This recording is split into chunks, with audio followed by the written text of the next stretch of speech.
Young electronic producers are the core of a couple of years behind our favorite music. So when now London-based ALEX CROSSAN came around with his debut mixtape Soundtrack to Death and a Someday Somewhere EP, we were especially excited. Will he bring a new sound to the already established electronic music producer board? Will he be the next big thing all the pop stars want on their albums? You can make a guess with his new full-length self-titled studio release, out via Anchor Point about a month ago. His phone book must be golden at this point. It might come out sounding as a prejudice, but considering his age and his relatively recent fame, it's pretty fucking impressive. Followed by a quite interesting across the globe poster promo campaign. On the album we got a list of various genres guests, both big and emerging. Unfairly underrated Bonsai, who I love dearly, is featured on the album 2 times. On previously heard yet still sounding fresh in 2017, huge single What If I Go, which in my opinion still stands out as one of the anthemic bangers, and Alex's key sound examples. And she's on a new track called Nuggets. It's practically first guest appearing track on the album, and it's huge. It perfectly introduces the danceable beat slash the easygoing electronic flow balance, and perhaps one of the topics that Alex is trying to reach through his debut. I like to imagine some albums as a live going party, and Mura Masa's debut album to me is a young loner kids of the internet raised generation gathering in someone's crib over in London somewhere, hanging out, drinking, dancing, and trying to socialize awkwardly. There's a lot of awkwardness in Mura Masa's classic music pattern, as well as cautiousness and some elegance, especially in how he uses classical instruments. But when those kids at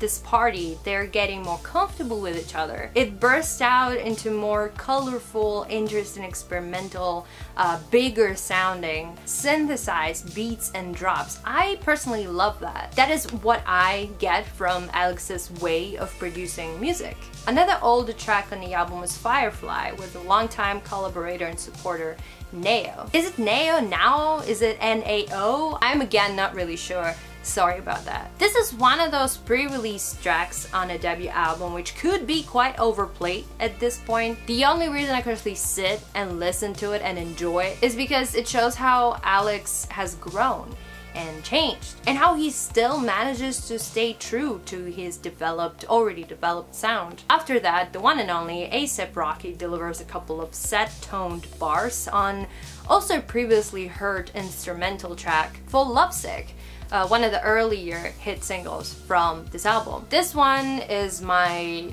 all-time favorite. I think it's this perfect example of how Alex curates this whole thing and does it really well. I mean, if that was his idea to put Rocky in there, I don't know. Because when I heard for the first time that he will be in that instrumental, I couldn't really imagine how it would work, but it is one of the best tracks on the record and I love it. I love this track a lot. And I love Rocky on this track. It's a great track. As well as One Night, featuring the hopeful queen of experimental pop and queen of the lane albums, Charlie XCX. So far in the album, all those hit singles, all those tracks, they go by the same formula, and this formula works. It sounds very modern, it sounds very pleasing to the ear, it sounds very Mura Masa. Designer surprisingly pops up on All Around the World. I can't really say that this is the strongest point on the record, but I neither can say that this chorus does not stuck in your mind after a few listens. But here you can feel that it starts to get a bit repetitive, and that the album as a whole loses some of its possible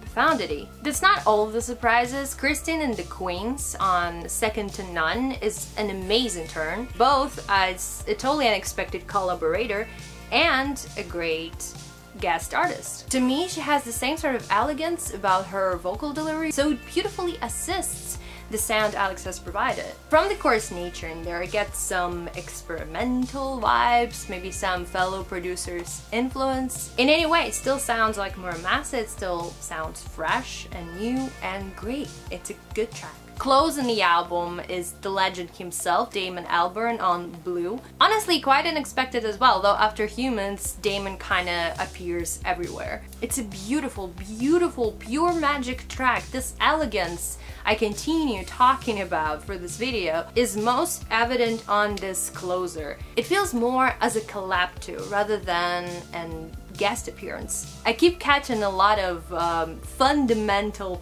Albarn's patterns on this track. Something that could have ended up on Plastic Beach by Gorillaz. This track actually sounds like a Plastic Beach Lost single. This collaboration and the way this track stands out from all the others made me think a lot about Alex as a curator and Alex as an emerging electronic producer. The thing is that from all his previous releases, from all his hit singles, and half of this debut album, including some of the instrumental tracks like Massive Love, we definitely can get this distinctive production tone with particular sound and particular instruments, but the other half of the album shows a different kind of picture where it's getting harder to recognize already well-known, well-discovered Mura Masa. I think it's either because his production gets dominated and outweighed by the guest on the track, or maybe he just experiments and doesn't really want to stay in one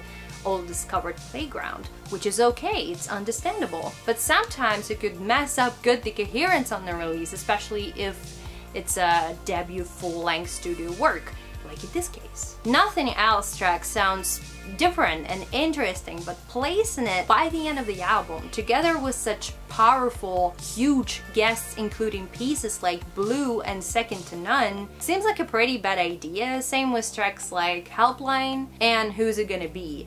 But I'm kind of interested in that partly acoustic-y approach with a sudden groove across the song. It's not the case with Who's It Gonna Be. This is just pure Mura Masa house track. But listen to that instrumental interlude, Give Me the Ground. It shocked me pretty good. I didn't expect that from Alex. So that's cool, separately. But together, on the album, it's just really hard to notice it. As the curator though, I do think that Alex did a pretty good job.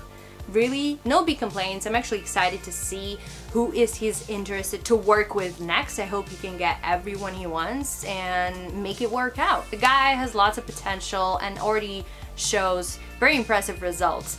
We went to see him live last year at Melt Festival and it was wild. It was one of the best EDM shows from there. His debut might not have this capacity of an ultimate all-time amazing new name electronic release, debut release, as for example once it was quite recently for Disclosure, but his ear for good collaboration and his own distinctive developed sound, I think is good enough for now. What do you think about this album? What do you think is missing on this album? Or do you think it's good, it's great as it is, and we're just being too harsh about it? Let us know in the comments down below. Also don't forget to like this video, to share this video with your fellow electronic music lovers, to subscribe to our channel to see more videos like this and more, to hit that notification bell for some reason, because why not? We're getting on that review train. We have lots of new albums to talk about, which I'm actually really excited to talk about and to hear what do you think about those releases. But for now, that's it. Enjoy the last months of summer. Enjoy the Leo season. Be good to each other and peace out.